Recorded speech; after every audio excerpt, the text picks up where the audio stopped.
much prefer Westminster government over Voicemister government. There are too many risks, none of the questions have been answered, and that's why I'll be voting no. Liberals start to take sides in the voice to Parliament, while some state leaders remain undecided ahead of the upcoming referendum. The cleanup begins on Western Australia's coast after tropical cyclone Ilsa hit the state. The Greens now ahead of the coalition among young voters for the first time in news poll analysis, but the opposition is neck and neck with Labor in Queensland. And Joe Biden says he will announce a 2024 presidential run relatively soon, as Republican hopefuls vow to defend the US's Second Amendment.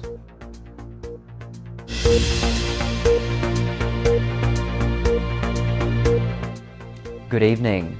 Multiple Liberal MPs are now making their views on the Indigenous voice to Parliament clear after the party announced their formal opposition.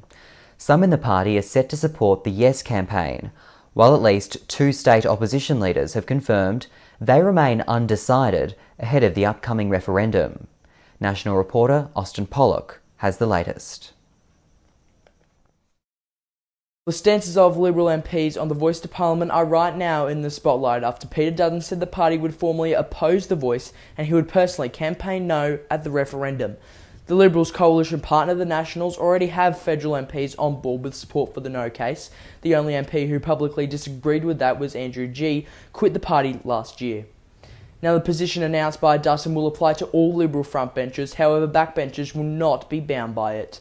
Already we have seen ex-New South Wales Treasurer Matt Keane and Senator Andrew Bragg thrown their support behind Julian Leeser days after he quit the frontbench. Former Liberal MP Pat Farmer also revealing he will run almost 15,000 kilometres across Australia in support of the voice. Long-serving LNP MP Warren Ensch says it's not up to him to tell Australians how to vote, while Liberal Russell Broadbent has backed the voice.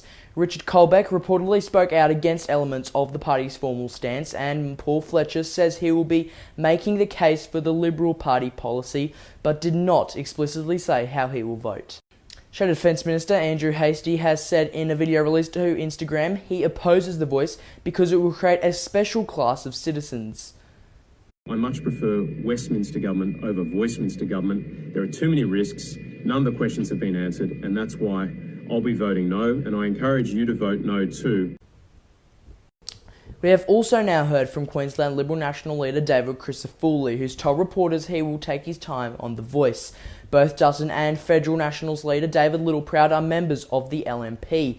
On the crossbench, Independent Senator Lydia Thorpe says the voice is worth nothing unless all remaining recommendations of the Royal Commission into Aboriginal deaths in custody are implemented, adding that each death in custody is blood on the government's hands. Labor is united behind the voice, which was part of their federal election campaign. All state and Labor leaders have supported it in principle. The only Labor opposition appears to have come from ex-Keating Government Minister Gary Johns, ex-Senator Graham Richardson and former Labor National President Warren Mundine, who's left the party and joined the Liberals back in 2019. A date for the referendum is still yet to be decided. Tributes continue to flow in tonight for the paramedic fatally stabbed outside a McDonald's on Friday morning in Sydney's southwest. Stephen Toga was approaching the end of his shift on a break with a colleague when they activated a duress alarm. A 21-year-old man has since been charged with murder. Tributes continue to flow in with a fundraising page set up in his honour, saying that his wife Madison is due to have her second child in the next few weeks. They were married just 5 weeks ago. The page has so far raised more than $200,000. The cleanup has begun on Western Australia's coast after tropical cyclone Ilsa hit the state. It was the strongest to hit the area in almost 15 years. Authorities say they had prepared for the impact of Ilsa in advance, with crews now on the ground to assist those affected. Wind gusts hit 289 kilometres per hour earlier in the week when the cyclone was tracked off the Pilbara coast. It's understood it could be the strongest wind gust ever recorded in Australia. The Greens are now ahead of the coalition among young voters for the first time in news poll analysis. According to The Australian, among those aged 18 to 34, support for the Greens is at 24%, while it's at 21% for the Liberals and Nationals. In Queensland, the LNP lead Labor 39 to 33 on the primary vote basis, and are neck and neck with 50% each on a two-party preferred level. Support for Labor in a two-parties contest is strongest in Victoria and WA, with 58 to 42 and 57 to 43 respectively. A toddler has been discharged from hospital after being mauled by a dingo at a WA campground. Officials have confirmed the dingo will be euthanised as a result of the mauling, with the 2-year-old boy taken to hospital with serious but non-life-threatening injuries. They have also stated that attacks are rare in the state, and they are not aware of any similar incidents in the area.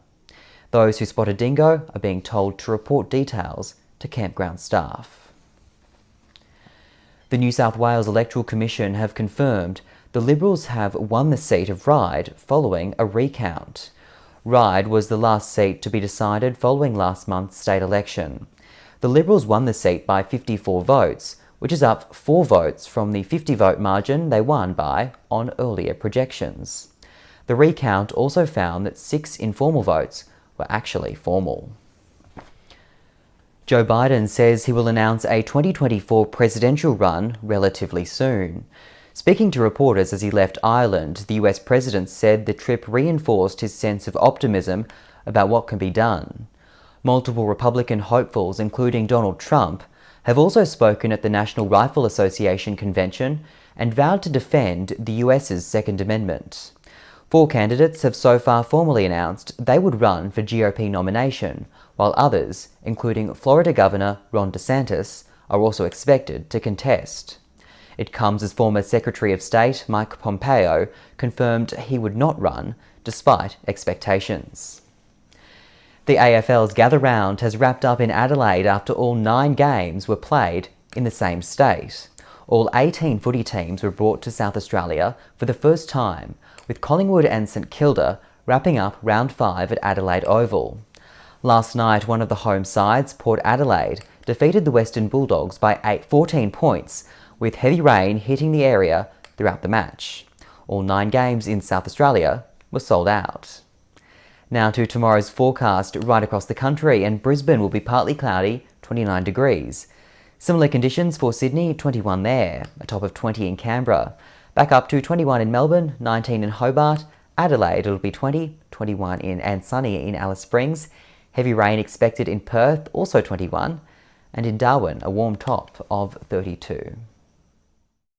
A reminder of the top stories we're following on 6 News this hour, and multiple Liberal MPs are now making their views on the Indigenous voice to Parliament clear after the party announced their formal opposition.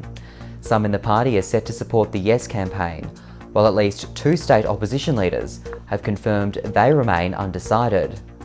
And the clean-up has begun on Western Australia's coast after Tropical Cyclone Ilsa hit the state. It was the strongest to hit the area in almost 15 years. Authorities say they had prepared for the impact in advance.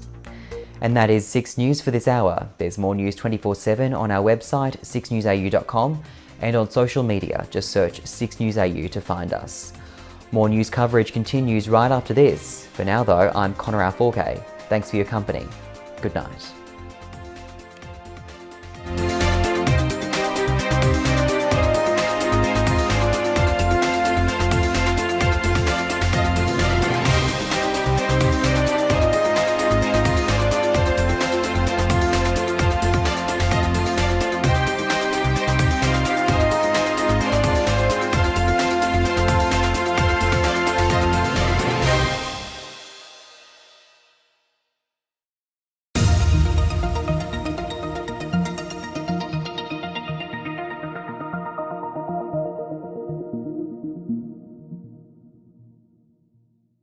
When big news breaks. It pains me to announce that I have no option but to resign from the office of Premier. Reimpose stage 3 stay-at-home restrictions effective from midnight tomorrow night. 6 News is there for you. This was a scene of what some are describing as almost a riot, violent confrontations with police and protesters. Bringing you up-to-the-minute coverage that's focused on the facts. I just wrapped up a call with the Trump campaign. The waters have begun receding in southeast Queensland now. The cleanup begins. No matter the time. Welcome to this 6 News major breaking news we have for you. No matter the place. Yeah, sorry, I'm at the supermarket right now. You'll always see it first right here on 6 News.